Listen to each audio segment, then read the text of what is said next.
south end of the county. He was traveling north on Balm Riverview Road, heading home after a long day of his annual in-service training. He was heading north on Balm Riverview Road and approaching 672, and as he's traveling northbound, he sees a vehicle that's driving extremely slow. It's a green Saturn, and for some reason driving very slow. The driver of that vehicle immediately starts getting aggressive and engaging in what we call a road rage incident. He starts brake checking the deputy. The deputy, when it was safe to do so, after a long day on his way home, says, "Let me just safely pass this vehicle and continue northbound so I can get home for dinner."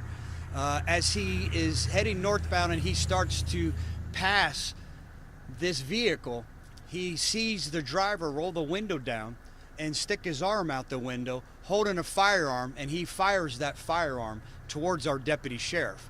He immediately pulls over and stops, gets a good description of the driver, the vehicle, and information on the tag, and puts it out on the radio as he's doing some self-reflection. Am I okay? Am I struck? What got exactly hit? We do know that the bullet hit just behind the rear passenger side door right there. It wouldn't have taken much, maybe a little higher, to go through the window, and it could possibly have struck this deputy, and we'd be having a much different conversation tonight. The deputy, still being, I think, extremely conscious of what's happening here, remaining cool and calm. I don't know if all of us would have been. Puts the information out on the radio.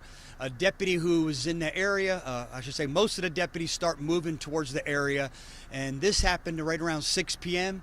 At 6:09, or just before that, one of our deputies sees this vehicle.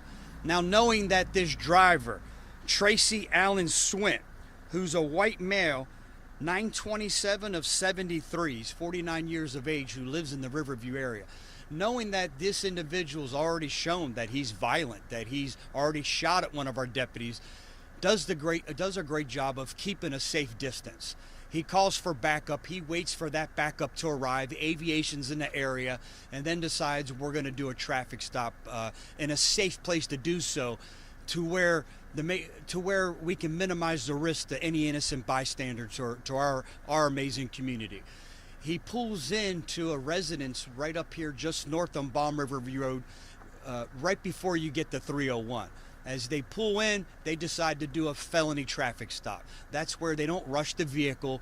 They ask this individual, again, this armed individual who's already been violent towards law enforcement, to exit the vehicle. The driver complies.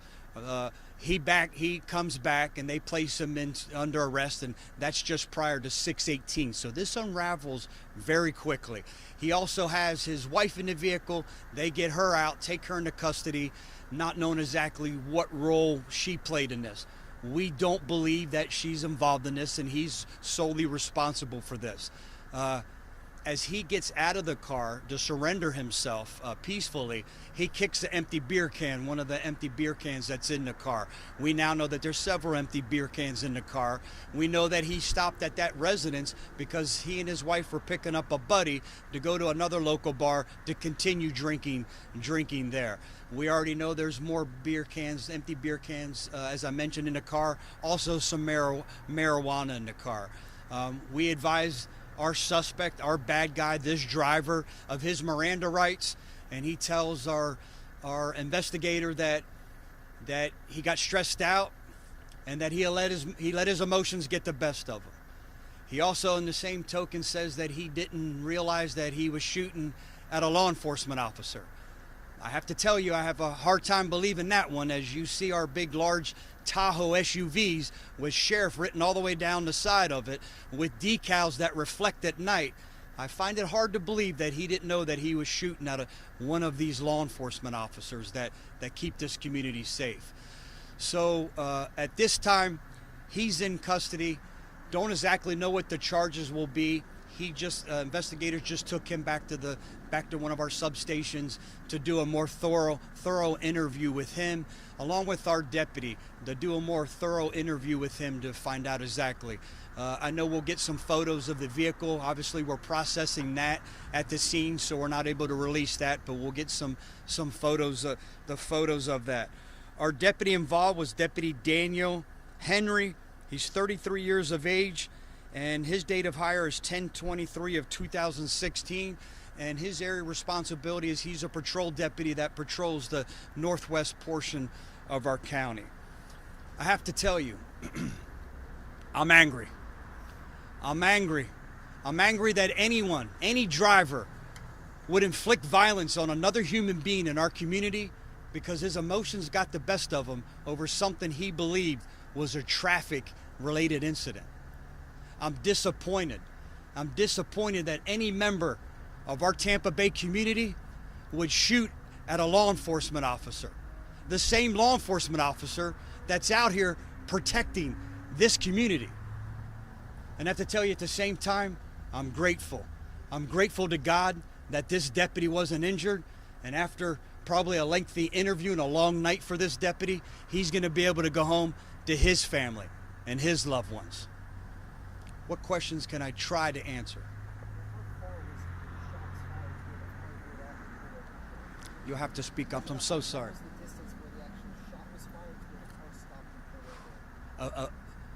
When he shot, he was just passing. So our driver, the bad guy in the green Saturn, the driver, was here, and he was simply passing the car as he shot. It wouldn't have taken much for our deputy to be struck. I don't, a lot of factors come into equation. Was a deputy traveling a little faster? So as he said, "Hey, let me pull the trigger," it shot a little behind where the deputy was located, but he was a few feet away. The second part of your question was how far was it when he stopped? The deputy immediately pulled over. I think he was in a little bit of a crisis mode to figure out what was hit. Was he hit? Was he okay? So I think to keep the community safe and make sure he was safe, he immediately pulled over. He got a good description of the tag. He got a description of the car, got a good look at the driver, and put that information out.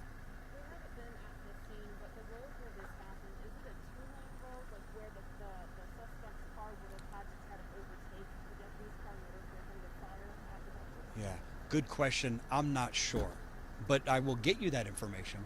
Sheriff, was Swig breathalyzed after he was pulled over? Not at this point. I think maybe later on. At this time, as you could imagine, there's something much larger than a driver that's on our roadways impaired with his actions. I think he's facing some extremely serious consequences for his actions. We just won't know what that is until after a complete interview with him to see exactly what his intentions were. Okay. And do you have a record as well? Yes, I'm sorry. Yes, he does have a record. In 1999, he was arrested for domestic violence. In 2008, he has a driving under the influence. And in 2010, he was arrested for possession of marijuana. Can you talk a little bit about the roadways aspect of this and the incidents that you all handle here at Hillsborough? How often does this happen? Too frequently. We see it too often. I think I could probably ask all of you the same question, and you guys drive this large county, and it probably happens to you too often. I don't know what it is that drives individuals to that point of emotion, to that point of angry, that they would inflict violence simply because they get upset over something they've seen or experienced on a road. And most of the time, it wasn't intentional. It's not intentional. The roads are busy. This individual was driving well below the speed limit. So there's no doubt that the deputy was rapidly approaching him, but still at a safe distance. There was no reason for the brake checking.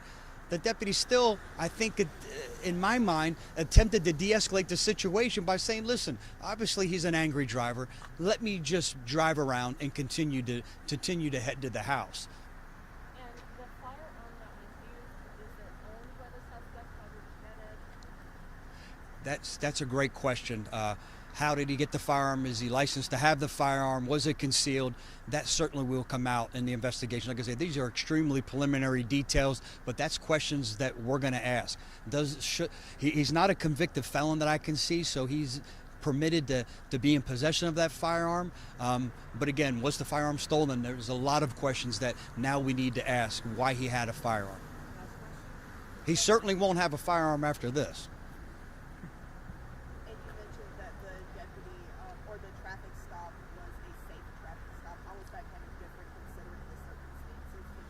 would normally be a traffic stop. Yeah, instead the difference is instead of just a traffic stop where they get behind a car and stop it, there were several cars. It's the way they strategically deploy at a safe distance, and they don't go rush in the car, walk up to the car. They have the occupants in the car come back to them. They've already known that he's already shot at a law enforcement officer. They already know that he's a violent individual, maybe an impaired and violent individual, whatever else may have been experiencing.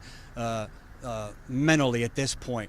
So the safe thing to do during a felony traffic stop is have everybody come back to the deputies, and again that was done peacefully, resolved, and again with occupants taken into custody without any type of further incident.